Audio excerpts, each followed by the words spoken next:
It's time for your daily LSU baseball update with Musso at the box. Now, Matt Musso. And welcome into another edition of Musso at the box. LSU falls 4-3 in the finale against Alabama. They lose that series and now face a very difficult task in the final week of the regular season when they host Ole Miss. We will get through all of it. We will go through the game on Sunday. We have some more thoughts on the game on Saturday. We will talk about the performance from Ben Hess. We will talk about little things that continued to go wrong for LSU. We will talk about it all. I'm not excited to talk about it all, but we will talk about it all. First, smash the like button. Get subscribed up to the YouTube channel and on your favorite podcast app if you have not already. Follow me on social media if you have not already. And then we can get right down to it. So like I said, we'll go through all of that, but I want to start with just an overview, just some overall thoughts, a post-mortem, if you will, on that weekend in Tuscaloosa. Because, look, LSU was awesome for 7 innings on Friday night. Brutally tough defeat. More on that momentarily, although I don't really want to get too deep into it because I'm going to get really mad if I do. Saturday, the bounce back was incredible because it would have just been real easy to lay down. And they didn't. And Luke Coleman went out there and battled through 4 walks. He battled through a lot of traffic on the base paths, but got a lot of weak contact. The timely hitting continued for LSU, and you bounced back and you put yourself in a position to steal a series on the road. Sunday, you went in to face Ben Hess. And we talked an awful lot about Ben Hess on this show. On the preview, when we looked at Alabama's pitching staff as a whole, I sat here and I said, it's a collection of guys who don't have overpowering stuff. And it shows itself in their strikeout numbers. But there were 2 guys who he highlighted that had overpowering stuff. One of them was Alton Davis. The other was Ben Hess. The caveat we threw out with Ben Hess is while the stuff is really good, the results have not been. He has not been. Ben Hess came into the weekend against LSU with a career ERA north of 5. That's not good. For a guy with the stuff, the caliber of his, that's not good. There was an arm injury in there as well. It's been a really tough road for him. But the results hadn't been good. The sample size is large enough to judge, and that's where you arrive at that conclusion. On Sunday, he threw the best game of his career. And you tip your hat. I know that's not what anybody wants to hear, but he threw the best game of his career. That was a career high in innings. Given the circumstances, postseason and other for both teams in a rubber match in that series, that is the best game of his career. And you know what? You tip your hat. And yeah, it sucks that it happened on Sunday. It sucks that it happened against you, but it did. And that's where you are. The sample size is what it is. In a 1-game sample, he was awesome. Now, there were plenty of at-bats throughout the game from LSU that weren't competitive, and that's a whole nother issue, but that's also something you've seen from this group on Sundays or in Game 3 a lot lately. LSU has now lost 8 Game 3s alone in conference play. So they're 1-8 in Game 3s in the SEC. They have lost 9 of their last 10 Game 3s if you go back to the Xavier weekend. And while pitching has struggled with the run rules and whatnot, the offense has been just as big of an issue. And you've run into some tough outings against Jack Caglione and Carter Holton. And hell, throw Ben Hess into that category now as well. But what you've had the last, at least 4 Game 3s is good enough pitching outside of 1 inning or so. The offense has to pick up more. But when you throw it all together, you look at Friday night, you look at the bounce back on Saturday, you look at LSU getting carved up for 6 2/3 and not quitting. And that's huge. Like, they deserve credit for that. You're going to tip your hat to Ben Hess. You're going to tip your hat to LSU for not quitting and putting together some at-bats, scoring runs in the 7th and 8th innings to make that game competitive, to give themselves a chance in the 9th inning. Ultimately, you fall short. You throw all of that together. And for me, there is only one way to look at this weekend for LSU. And it is as a massive, blown opportunity. Not missed opportunity, blown opportunity. LSU, in winning Saturday, guaranteed that they're playing for something when they face Ole Miss in a week. They guaranteed that. They are not mathematically eliminated. They need to go sweep that series to, really feel good after the regular season. And we'll talk a lot about the likelihood of that over the next few days.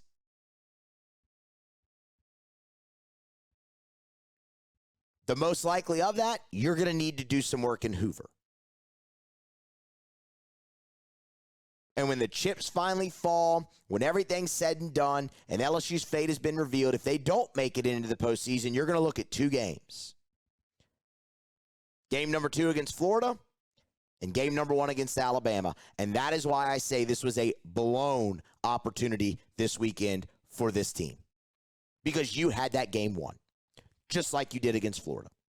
We don't need to rehash both of those games. Y'all know. But against Florida, you had a 2-run lead with 4 outs to go at home. Couldn't do it. Then had opportunities in extra innings as well in that game. Couldn't do it. Against Alabama, you had a 4-run lead with 6 outs to go, and you couldn't do it. And that rally in the 9th all happened with 2 outs. Boy, hasn't that been a problem for LSU all year. You win those 2 games, which you were comfortably ahead and in position to do, in control. We're not having this conversation right now. We're not. So there are missed opportunities. There are blown opportunities. This weekend for LSU against Alabama was a blown opportunity. Plain and simple. You were the better team on Friday. You were the better team on Saturday. Sunday should have been lagniappe. Instead, it was a big spot, and you came up short. And it's left you now in a really tough position. Again, mathematically, they're there. And we're going to spend a lot of time, again, like I said, over the next few days, talking about what it's going to have to look like for them to get in. And I'll just tell you right now, I don't think they're sweeping Ole Miss. So we're going to talk a lot over the next few days about what LSU needs to do in Hoover. Because I do believe they'll be in the SEC tournament. If the tournament started today, LSU would be the 12 seed. They would be in. At this point, for LSU to miss Hoover, having the tiebreaker over Missouri, who you're really competing for because Auburn's not making it, it would be a monumental upset for LSU to not be in Hoover at this point, having the tiebreaker over Missouri. So more than likely, you need to win the series against Ole Miss and make some type of run in Hoover. Your cut and dry path is sweeping Ole Miss. I've told y'all for months now, I don't think this team is good enough to sweep anybody in conference play. And that includes Ole Miss. So that's my overview. We can get into game number 3 a little bit here. But for me, giant blown opportunity for LSU this weekend in Tuscaloosa. And it's bitterly disappointing. But you flush it, and you try to go sweep Ole Miss on your home field. You'll be playing meaningful baseball in the last week of the season. That's ultimately what you want when you got off to the start that LSU did. You have that. Can you go take advantage of it? Let's talk about game 3 a little bit. Look, I'll tell you this. I loved the decision to start Sam Dutton. I mean, I loved it. We've been asking for that. If you're going to open a role, give it to him. He has experience of that in his career. He's a strike thrower. And boy, did you not see that in the first inning. 8 pitches, 3 up, 3 down, weak contact, filled up the zone, vintage Sam Dutton. The problem is in the second, he lost the zone. And that's very unlike him, but it's what happened. And it got him into trouble, and it got him out of that game. I mean, you go back, look at these at-bats in the second inning.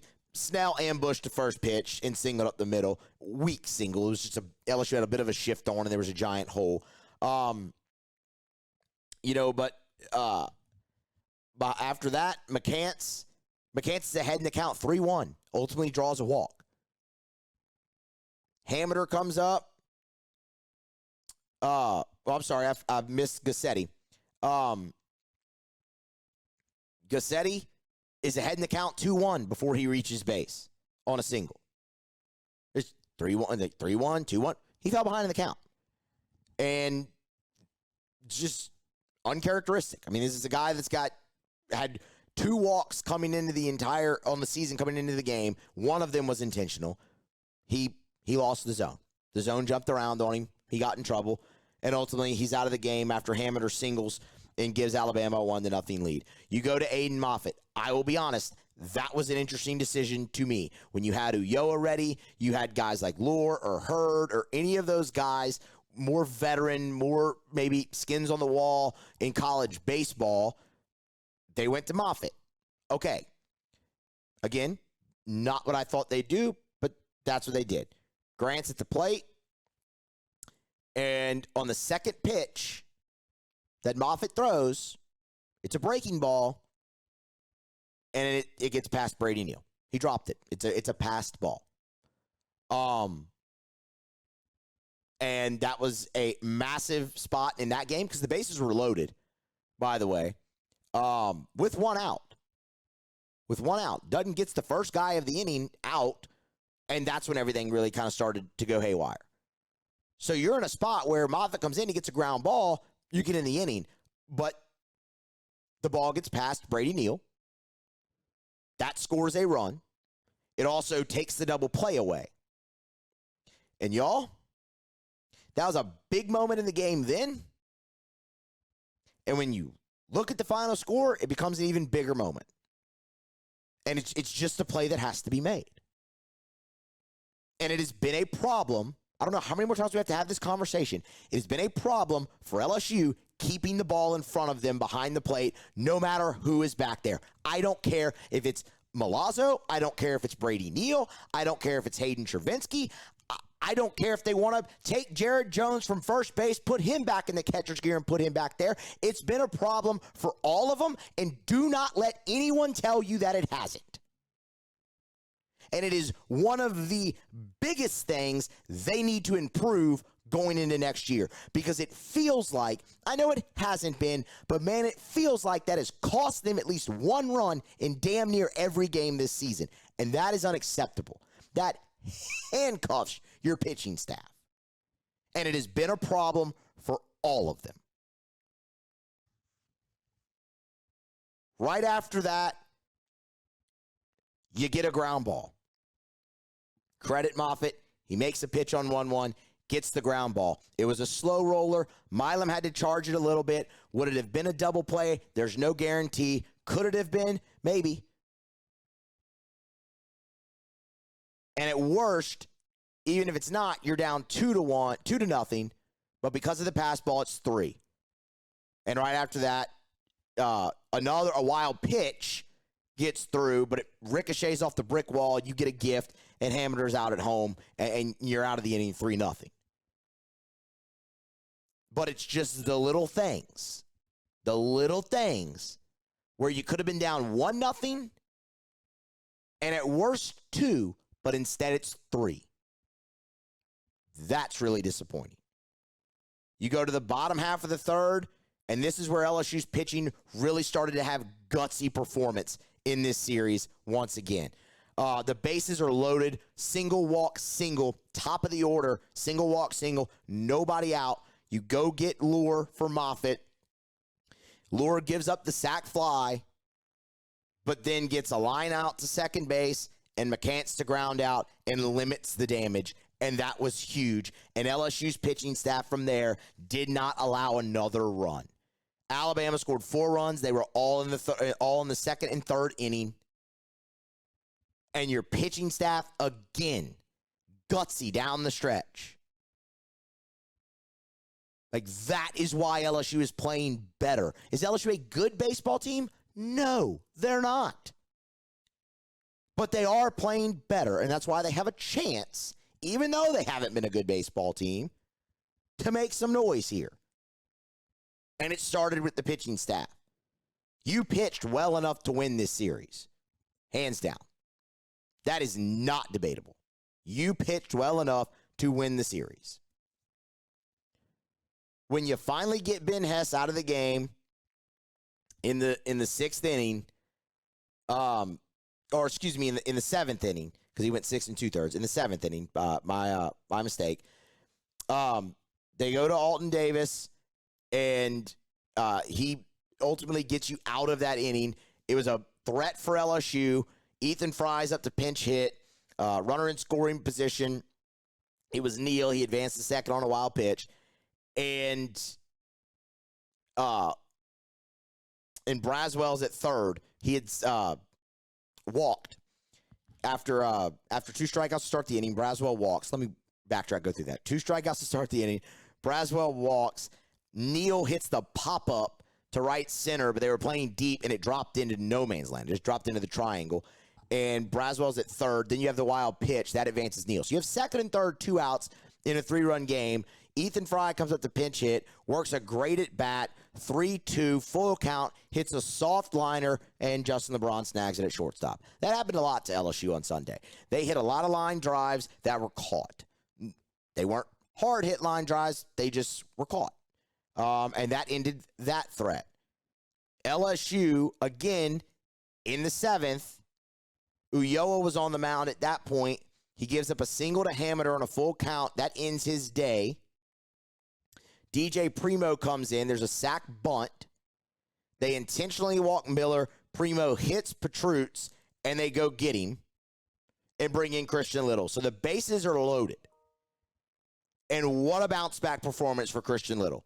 Pop up to the shortstop, infield fly rule, and then gets Hodo to foul out. Was ahead in the count. I mean, was awesome. And you strand the bases loaded. And then LSU put together what was their chance. I turned to the person I was watching the game with after the first 2 guys reached in the inning. Brown singled to first base. Great hustle play.